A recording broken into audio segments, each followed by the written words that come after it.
What's going on, friends, and welcome back to the channel.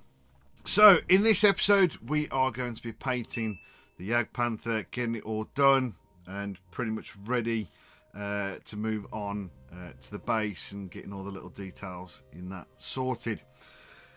So we're going to be looking at, again, obviously just painting the model up. I've chosen a relatively awkward pattern to do,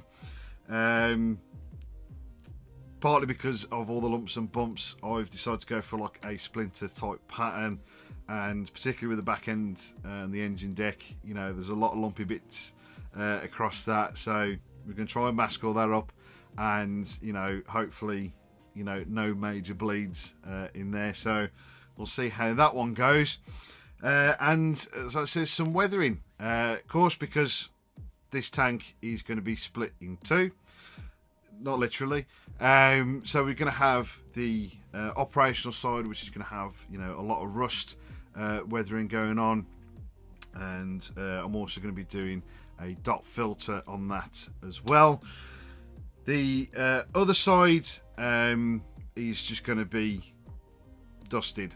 You know, it's in a museum, you know, so it's, and I'm doing it as if it's been sort of repainted over at, you know, like a later date, so you'll be able to see all the, you know, the damage that it's been through over its life, but they've retained, you know, the museum sort of like retained all that sort of thing, and then just painted over just to give it a fresh look. Now I've done a bit of research into that sort of thing, and trying to get it, making it look a little bit, you know, right. So what I'm going to be doing in this one, particularly at the start of this, I'll be showing you how I've done sort of like some chipping of the paint that's underneath, and then it's been repainted over, so you get these sort of like divots within the paint job, which, you know, kind of shows that, you know, it's been chipped at some point, and it says it's been painted over, and it just, you know, hasn't been filled in, so you can, it's still sort of you know, present under the paintwork. I'll have give you a very quick sort of look at the track links as well, the building and some of the painting as well. Some I'm still working on, sort of doing you know, track painting, not, you know, got it down to the where I quite want it, but I think for this it's going to be enough, and particularly later on when we do the one side in particular, it's going to be caked in mud anyway, so it's not going to be a great issue. So also as well, quickly, this episode might be just that little bit longer than usual, so I can get all this in rather than, you know, break it any more than it needs to be. So without further ado, grab yourself a nice brew and a bicky, and I'll catch you in a minute. Okay, so we've started off as always with the primer. Now, as you can see on the one half, there are a few areas where there actually isn't any paint. Now, this is actually done purposely. What I've done is, before priming, I put some liquid mask down. Now, the reason for doing that is because if you look at some tanks in the museums that have been, over the years, been repainted, you know, they've had chips within the paint and they've been painted over, and the paint sinks in to those chips. So that's what I've decided to try and replicate here. It's a very small detail which you're probably not really going to notice very well. So those chips, what I've then done is obviously prime those as well, and to give this impression of, you know, a layer of paint has been painted over some areas that have been chipped. And, you know, I got this idea from actually seeing this on, you know, actual museum tanks. Now, it is a very small detail, I know. It's probably not really going to be massively noticed unless you're looking at it very closely, but I think it's a nice little add, particularly for the museum side of the model. Now, I'm doing quite a different camo scheme for this Jag. It's one I come across by accident, seeing another model being done in this pattern, and I actually found some actual photos of this pattern. Best way to describe it is kind of like a splinter type pattern, though it's not actually a splinter pattern. Now, I tried to be clever and, well, thinking of being clever in sketching out all the light colours, which I'm using Dunkelgelb for the base coat. And initially I actually messed it up and decided to just completely spray it and mask it off, which I thought was going to be, you know, prone to loads and loads and loads of bleeds, particularly over the back deck where there's a lot of obviously little parts and lots of details to try and mask over. And of course I've started working out through the darker colours. Now, I used olive green. These are all Hataka paints, and I'm using RLM 80 for the green, and then for the brown it's a chocolate brown, which is RAL 801. Now, I was quite fortunate to manage to do this all freehand without any overspray, which I was very surprised about because it's not like me. But very fortunately, after removing all the mask, even over the engine deck, there was the smallest bleeds. There was about 2 or 3. Now, before we actually manage to stick all this together, I want to put the lights inside the cab. Now, I've done a few slightly strategically positioned lighting to make sure all the right areas are lit up, most of which are on the open side of the tank, and a couple on the inner side to hopefully show a little bit of that side as well. Now, with the previous issue I did on the Bulldozer D9 build, each light has its own resistor just in case it overloads the bulb and blows it all together.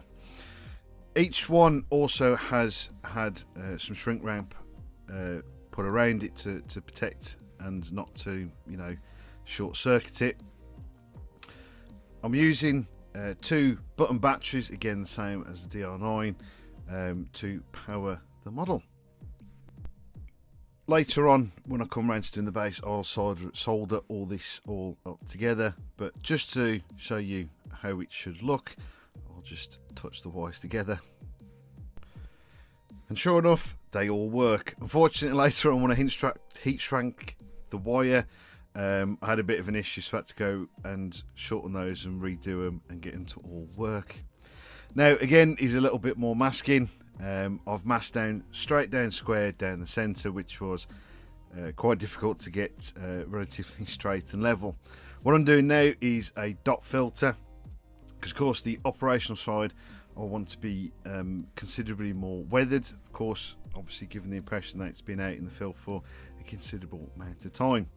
So what I'm using is some oil paints which I've left on a bit of card to wick away the linseed oil, which will help this dry considerably quicker.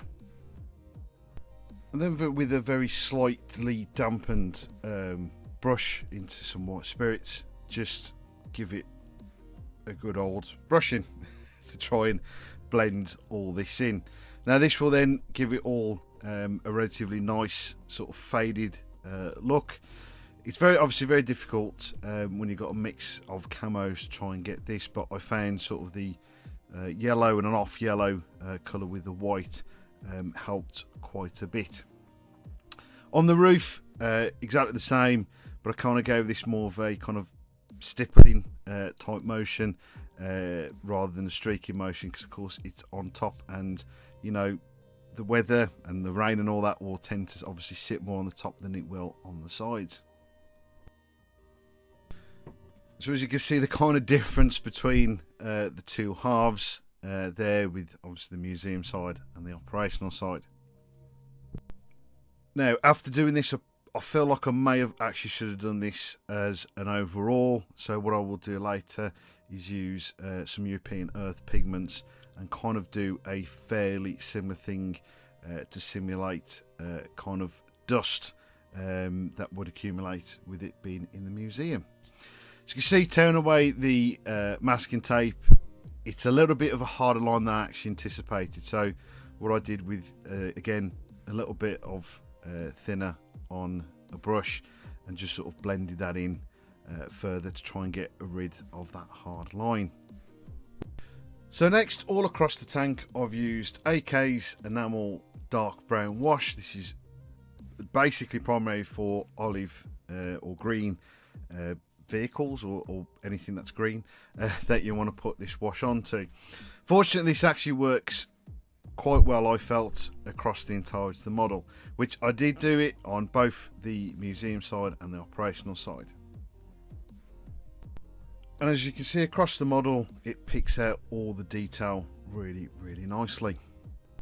Now we move on to the chipping, using the original base colour for the model with some white to obviously lighten that up a bit, so it's obviously lighter than that original base coat. Now technically we should have used the red oxide primer colour first, but that's going to be very fiddly and time consuming. So with the sponge, which I'd have loaded up with paint, dabbed most of that onto a paper towel, and you know, when we get to the point where we're just leaving faint little stipples. Once I've done that, I went over it with a paintbrush, enlarging some of those stipples to make obviously larger paint chips. And this chipping technique is one of my favourites because it does give that real good impression of a well-worn either vehicle or aircraft. Now, I know some people do find this technique a little bit daunting, and to be honest with you, once you get used to it, and particularly with the you know, the hand painted chipping, you know, you eventually get used to it, and you get used to how your hand sort of, you know, works with this sort of thing. That sounds really stupid, but you know, it's a lot of trial and error, and you know, it's something that's worth, you know, giving a go. I've had quite a few comments about this over the, you know, past, and you know, eventually you get used to it and you know what you're doing, and it kind of one of them things that kind of becomes second nature. Now the odd thing with this is that it gives you, you know, a lot of freedom to do sort of like scratch work, but we want to also be paying attention to the edges and the high traffic areas, so like the top edges of the tank and around the hatches on top of the vehicle. Now to add a little bit more depth, we're using NATO black and Ready brown. I'm using these as a even deeper chip, so it goes straight through to the metal, so we're kind of left with this sort of mucky grey brown sort of colour. And again, going back in with the brush over the larger chipped areas, we don't really need to worry too much about the smaller chips, because these are kind of like, you know, flesh wounds of the paint, if you like. And you know, we're using this to sort of simulate that it's gone way past paint and straight down to the metal, which of course gives it a little bit more depth, a little bit more age to the chipping as well.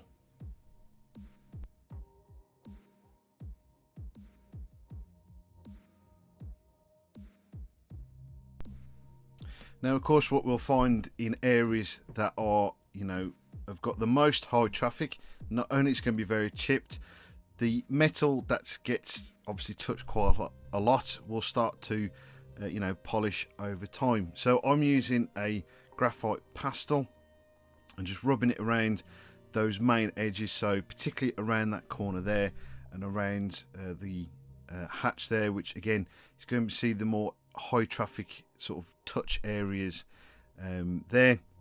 And then what I'm going to do with this silicone paintbrush is just polish that, and that will give it a little bit more of a sheen. Now it's not something that necessarily needs to be done.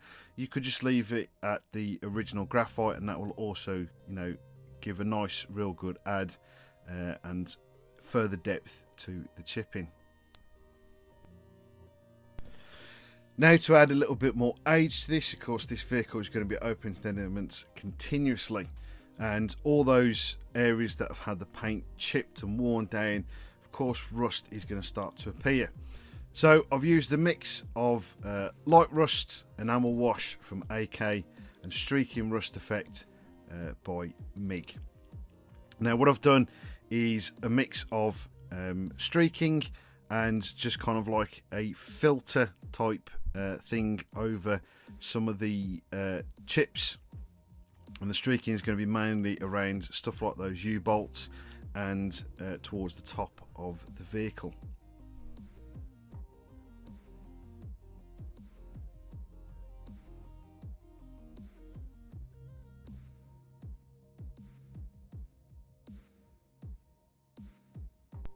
Now at this point, with some of that streaking, it is starting to look a little bit of a mess, but we can neaten all this up with, again, another slightly damp brush of enamel thinners.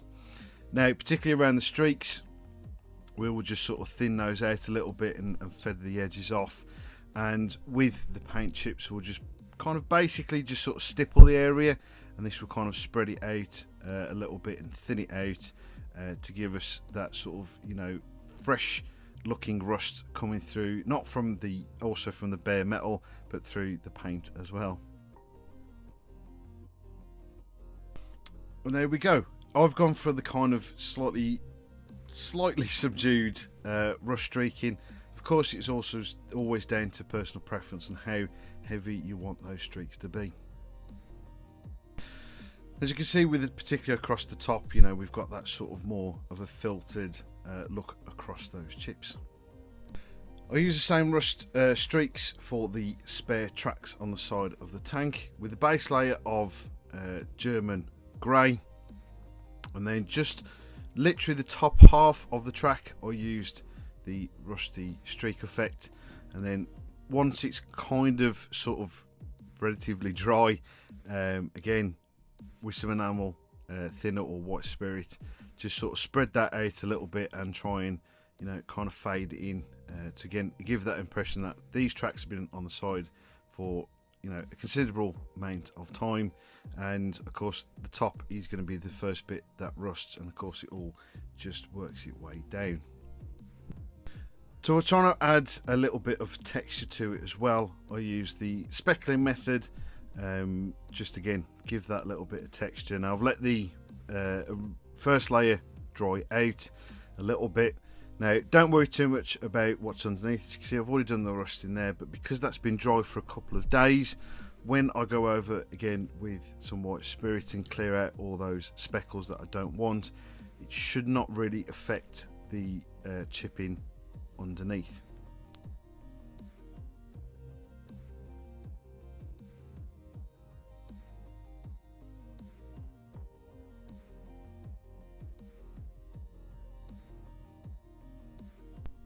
Now sticking with the tracks, so I'll just show you how those tracks go. So these are going to be the main tracks. They give you a nice little jig to put all your tracks onto, and all you'll then need to do is just, you know, cut off the sprue parts of the pins, slot them in, and then glue them into place. Now you need to be very careful with this, because of course they're plastic tracks, and particularly using, which I used, Tammy's extra thin cement, it does tend to go a lot further than you actually want it to. So once it's sort of, you know, pretty much dried out, you'll want to clip all the main part of the sprue off, and then what you want to do is just sort of give it a very gentle wiggle to try and keep those tracks relatively flexible. Now admittedly these do become very brittle, so be very careful and just tease them slightly to try and keep them workable. As we come to paint them later on, this also becomes extremely crucial. Unfortunately, I have had a few breakages with this, so it potentially may be worth your while on spending out on getting some metal tracks. These are a little bit, you know, easier to play with, and just super gluing, you know, some wire rod in and just super gluing the tops of those, you know, you've got less chance of, you know, the tracks sticking all together. And here we are, the finished, you know, track links. As you can see, giving them a little bit of a wiggle to try and make sure that they're all still flexible. There are a few stiff ones, but generally these ones are, you know, relatively flexible. They're a lot better than the first set I did, where in a lot of cases, you know, they weren't that very good. But as you can see here, if you're not too careful and me trying to be a little bit clever, they snap off.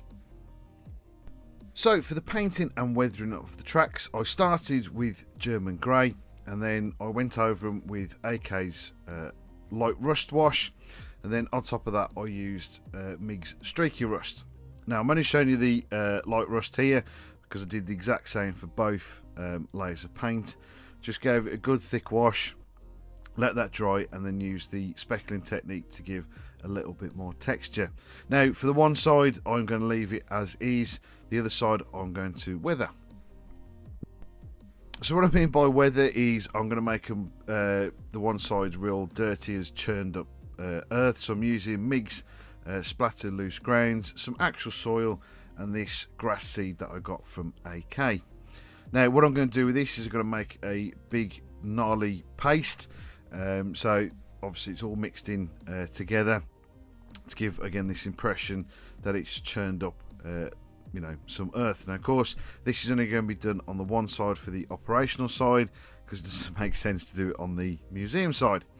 And as you can see, it gives you that impression that, you know, it's picked up a load of muds and dirt, some loose ground as well, and a little bit of grass. So the last detail I wanted to add was some natural camouflage. So I found these dried plant thingy off eBay. It's actually come up with saying it was dried moss, but obviously this isn't moss. So just look up you know, dried plants and just sort of see what you like and what you think looks as realistic as possible.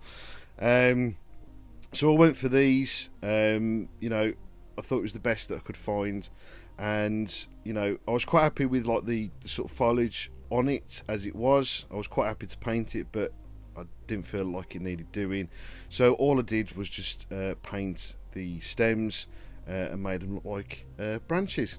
So I used a mix of sort of like brown and grey to sort of give it as much of a natural look as possible.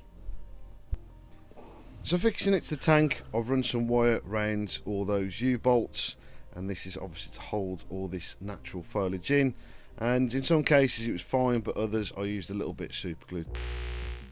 So there we go, my friends, that's pretty much the Yag all done and dusted. So we can now move on to the base. There are a couple of figures that are going to be going into this. I am not going to be doing a specific video on figures, because I'm not really the best person to tell you on how to do figures. I kind of just have a go at it, keep going at it until it looks relatively right and, you know, presentable. You know, so I won't be doing them on that. I have got other videos, or a video, sorry, on how I approach figures. So like I said, I'm not saying it's the right way, and it's not particularly a tutorial either, because again, I'm not the best person to tutorial anybody on figures. So hopefully that will be the next episode, is getting the base done for the Yag, and with a bit of luck it will be all done and finished in that episode. All fingers crossed, because it keeps going backwards. So hopefully we can get all that done for you in the next episode. So I hope you guys have enjoyed this. I hope you're enjoying the build so far. If you're new around here and you have enjoyed what you've seen, please consider liking and subscribing to the channel. It means ever so much to me, and of course I do hope you are enjoying what you see. I'd also like to thank the guys that have been donating. It's really appreciated. Everything that gets donated goes straight back into the channel, and hopefully, you know, making things a little bit better. You know, as I probably remember a while ago, thanks to donations I managed to get myself a decent light, a really good light. So obviously, you know, I can see better, and it's a lot better for filming as well. I'm hoping to work up to getting a new camera, because of course all this and pretty much all my editing is done on my phone. So yeah, so I'm hoping at some point to upgrade to a camera, so I can store more footage, because I'm struggling as it is, but that's fine. I pretty much generally film what I want, you know, you guys to see anyway, so it cuts a lot of my editing time down as well. Try and make things a little bit easier for myself, because God, I make things awkward when I do the models. Last things I want to do is make it awkward, you know, editing and filming. But again, thank you guys ever so much. I do really appreciate it, and again, I hope you're enjoying this. And yeah, so hopefully I'll catch you guys in the next episode, and again, fingers crossed, it'll all be done. So thanks again, guys, and I'll catch you again soon.